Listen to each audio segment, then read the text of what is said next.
खुलुमबाय स्टुडियोआव आं उदांस्रि मुसाहारि विधानसभा बिसायख'थिया खाथिनिफ्राय खाथि सफैनाय लोगो लोगो जयनिं हाबाफारियाबो थाद'नाय गैयै सोलिगासिनो दं। थिग बेबादिनो बाक्सानि सालबारियाव इउपिपिएल दोलोआ गेदेर जयनिं हाबाफारि खुंदों। नंगौ एसेम्बलि इलेक्शना गोबाव सम गैलिया गेजेरावनो मोनफ्रोमबो राजखान्थि हान्जाया गाव गावनि पार्टीखौ देरहासार खालामनो थाखाय थियारि खालामदों। बेबादिनो दिनै बाक्सा जिल्ला 44 नं मानास विधानसभा बियाबनि सिङाव थानाय सालबारि बाथौ थानसालि नब्लाङाव सालबारि जिल्ला इउपिपिएलनि बानजायनायाव इउपिपिएल दोलोआ गेदेर जयनिं हाबाफारि लादों। क'क्राझार इउनिभार्सिटिनि लोगो बिबुंगोरा डक्टर कमल बड'सा आरो गसाइगाव फरायसालिमानि बारग' गोरायुं कुमुर रजन बसुमतारीजों लोगोसे गासै 60 गुबुन गुबुन जिल्लाफोरनि बारग' बिबुंगोरा फोरोंगिरिफोरा इउपिपिएल दोलोआव जयेन जायो। बे जयनिं हाबाफारियाव बाहागो लाफैयो राज्य सभानि आरो लक सभानि एमपि रोनगोरा नार्जारी, जयन्त बसुमतारी, बिटिआरनि बारग' मावफुं सोद्रोमा रनजित बसुमतारी, बारग' एमएलए माखन स्वर्गियारी, 20 नं कक्लाबारि बियाबनि एमसिएलए मन्टु बर' आरो 21 नं सालबारि बियाबनि बारग' एमसिएलए जय मुसाहारि बिथांमोना बाहागो लाफैदों। आङो जयेन जानायाव बयनिबो माने बरायनायखौ मोननानै गोजोननाय मोनदों आरो इउपिपिएल हान्जाखौ गोख्रों खालामनायाव आंनिफ्राय जा हायो बे नाजानाया थागोन। बेखायनो इउपिपिएल हान्जाया दिनै आंखौ बरायना लादों। आङो गासैबो हान्जानि बिथांमोनखौ आंनि गोरबोनिफ्राय साबायखर बावगोन। हाबाया क्लियार जे राजनितिक हान्जाया माने हादोरनि नोगोरारिफोरनि थाखाय जोंनि रायजो राजानि थाखाय खामानि मावनो होननानै दाजाखानाय संबिधानखौ दहाय होनानै हादोरनि जायगानि ओनसोलनि न'खरनि गासै सोद्रोमा बिथांमोना जिहेतुके मोनसे मोजां नागरिक जानो हायो बेफोरनि थाखाय जों सिन्था खालामना खामानि मावलांनायाव आं मदद होनो लुबैयो। जिहेतु मानास गोदानै दाजानाय आं बेखौ मोनथिया। आङो राजनितिकआव दिनैसो गोदान। बेखायनो राजनितियाव इलेक्शना फैयोब्ला सोरनिबा नाम फैयो बिदि जों नुयो। दा आं बेजों आंहा लोब्बा गैया। जोङो दलाव खामानि मावनो होनना जगदान जादों। राजनितियाव दिनैसो आगान होजेनदों। जों दलनि बिथांमोनजों रायज्लायनानै हाइकामान्डआ बे समस्थियाव जायखौ हरो आं बेखौनो मदद होगोन। जिहेतु बिनि फारागखौ मा फोरमायो? बेनो आङो मानसिफ्रा राजनितिखौ सुबिदानि राजनिति होननानै साननानै लायो। नाथाय आं बेखौ सुबिदानि राजनिति होननानै साना।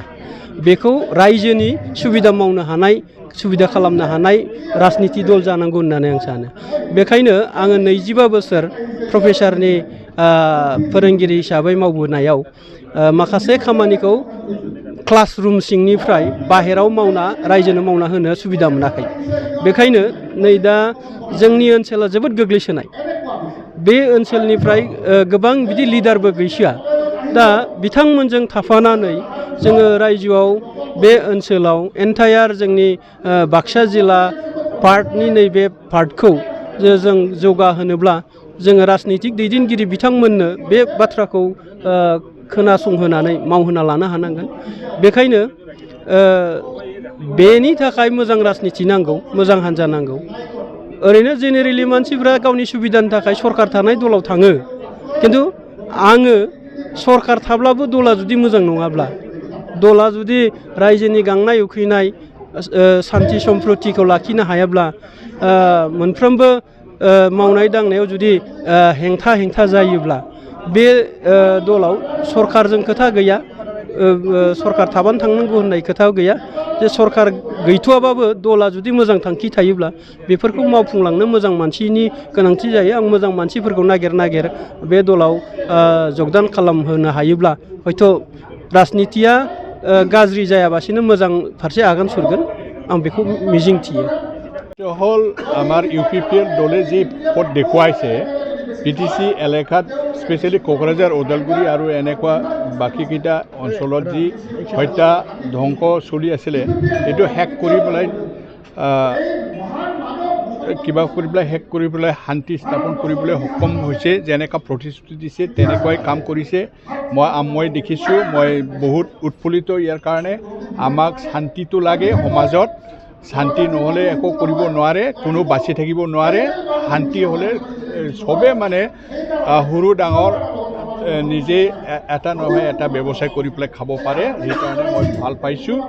আৰু এটা হ'ল এটা যোগ্যতা থকা এটা নেতৃত্বৰ ওপৰত কাম কৰাটো ভাল বৰ্তমানৰ যি শাসক দলৰ নেতা সেই মানে বেছি যোগ্যতাটো দেখা নাযায় ইয়াতে মানুহবিলাকে তাচিল্য কৰে এইটো লাজৰ কথা মই সেইকাৰণে UPPL দল যদিও মানে শাসনত নাই আজিৰ দিনত তথাপি মই ইয়াতে জইন কৰিছোঁ ভৱিষ্যত মই দেখিছোঁ ভৱিষ্যত উজ্জ্বল কিবা আছে আৰু 3 নম্বৰ হ'ল যি আমাৰ শান্তি বিৰাজমান হৈছে এইটো উঠুত ৰাখিব লাগে আমি আগবঢ়াই নিব লাগে চবৰে সহায় পাব বুলি আমাৰ UPPL কৈ আছে আৰু পাবই এইটো পালে আমি শান্তিটো ভাল ৰাখিব পাৰিম বুলি আশা কৰি মই জইন কৰিছোঁ আপুনি আগত দলত আছিল মই আগতে দলত নাছিলোঁ যেহেতু মই প্ৰিন্সিপালৰ কাৰ্যনিৰ্বাহ কৰি আছিলোঁ এতিয়া কোনো দলত থকাৰ অৰ্থই নাই মই ইয়াৰ বহুত আগতে মানে আমি আন্দোলন কিবাৰ লগতহে জড়িত আছিলে আপচু আন্দোলন কিবা আন্দোলনৰ লগত